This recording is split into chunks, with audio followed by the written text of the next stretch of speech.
So today's problem is three-sum closest. It's a very easy problem. The reason why it is easy is basically the conditions have been made so that we don't have to really worry about a lot of things, like repeated numbers, right? And then multiple solutions. Because if I go through the last paragraph of the program, sorry, beg your pardon, the problem description, you see this line which states you may assume each input would have exactly one solution, right? So that means we don't have to worry about multiple solutions. That's a big reprieve. And then let me go through the rest of the problem statement. Given an array of nums and a length n and an integer target, find the three integers at distinct indices in nums such that the sum is closest to the target. That means you have to find numbers in three different locations in the array, right? And then its sum should be closest to a target number which is provided as an input, and then we have to return the sum of those three integers, the sum being a sum which is kind of the closest to the target. Can be equal to the target, but it has to be the closest, right? So okay, so before jumping into the coding solution, let me go through a walk.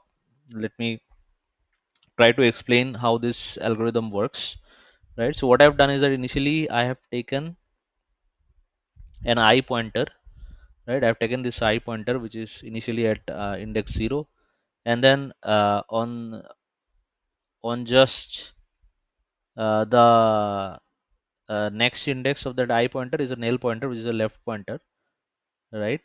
And then at the last index we have an R pointer. And then what we do is basically we compute the sum of all the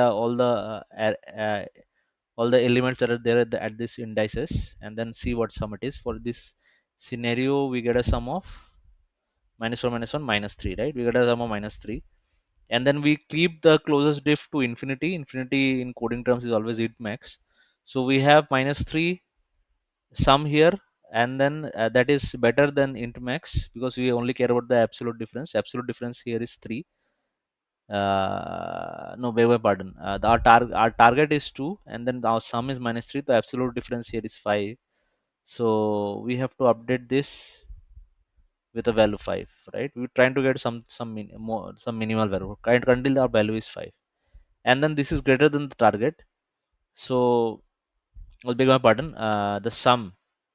So our diff is 5, but the closest sum is basically -3. Right? I'll keep. I think this probably will be the closest sum here. I'll keep closest sum here, and diff probably I'll make one more position. Closest diff I'll state. I'll create one more box, and after the first iteration it will be 5 here. Right, so this is the current position, and our closest sum is less than the target. So basically we want to increase our sum, right? And one thing that I have missed here is whatever input we are given, we'll first sort the input, because we're doing some sort of a three sum movement here, pointer movement here, that requires even a two sum. All this kind of questions, three sum, two sum, four sum, all of them require a sorted array, because we are going to shift the uh, left and the right pointer based on whether our running sum is less than the target or not, less than or greater than target or not. So in that scenario, we need a sorted kind of array, and that's why we need to sort the input that is given, right? So after the input is sorted, we put the pointers here. For the first position of our I, L, and R pointers, we get the closest sum is -3, closest is -5, and since our closest sum now is less than target, we'll have to move a right pointer. Sorry, we have to, pardon me, we have to move our left pointer rightwards, right? So we'll do that. We'll move our left pointer one index to the right, right, and try to compute the sum again. So now the sum becomes 3 and -1 -1, right? So the sum is now -1, which is better than -3. So we'll update that, right? It is in terms that it is closer to -1 is closer to 2 than -3 is. So we'll update this, and then our closest diff becomes 3 now, right?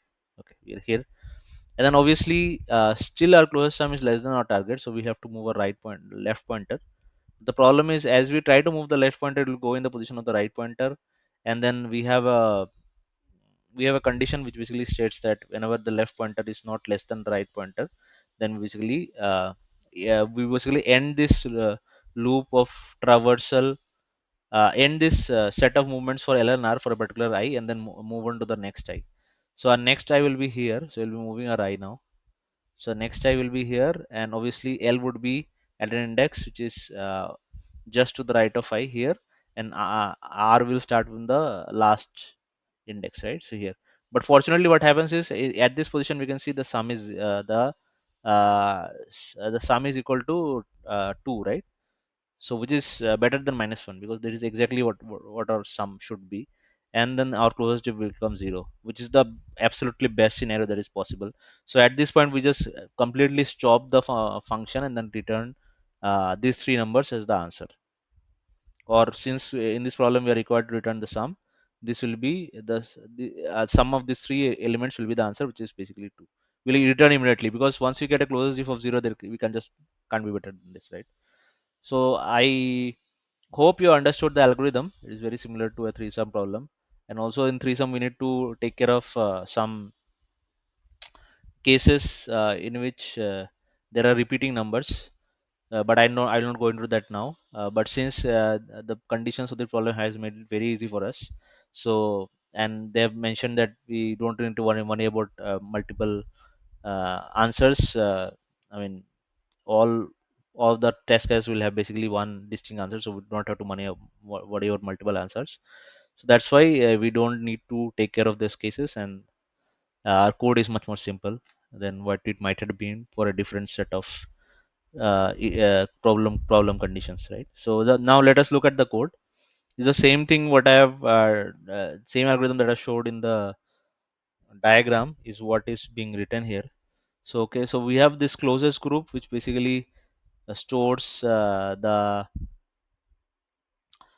three elements whose sum is the closest to the target, and this closest diff is the difference between the closest sum and the target, right?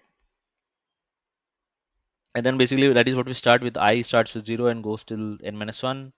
Left is to the index, starts from the index just right of I, and right is always at the last index. Then we have this limiting condition, left less than right, and then when you see if nums left nums right plus nums I less than target, then obviously we have to move the left pointer forward, and we check that whether the absolute value, absolute difference from target, if it is better than our previous the current difference that we have, then we have to update our closest group and the closest difference, right? And the same thing will do uh, when basically our sum of the numbers is basically greater than target, then we have to move our right pointer and again check if the absolute difference is better than the currently stored difference, then we have to update the currently stored difference in the current group, right? And then obviously if we have the sum of the numbers equal to target, then obviously we don't have to do anything, because we already adapted a perfect scenario in which we are able to achieve target and the closest diff will be 0. And since we're assured that we'll have always a distinct answer, we can just return from here and then stop the function execution uh, here itself, right? Because there is no point, we already have a perfect answer, right? So this was the question, and then once we have sorry, this was the solution, pardon me. And then if you once that loop for I is ended, and then we have this closest group, but we need to return the sum of the numbers of the contained in this closest group. So we'll do that here, and then we'll return the result. So this is the uh, explanation of the code. So I explained you the problem set in first code, did a small, also show you a small walkthrough of how the algorithm actually works. Hopefully now you are able to understand the problem very clearly. I'll see you in the next video. Thank you. Bye.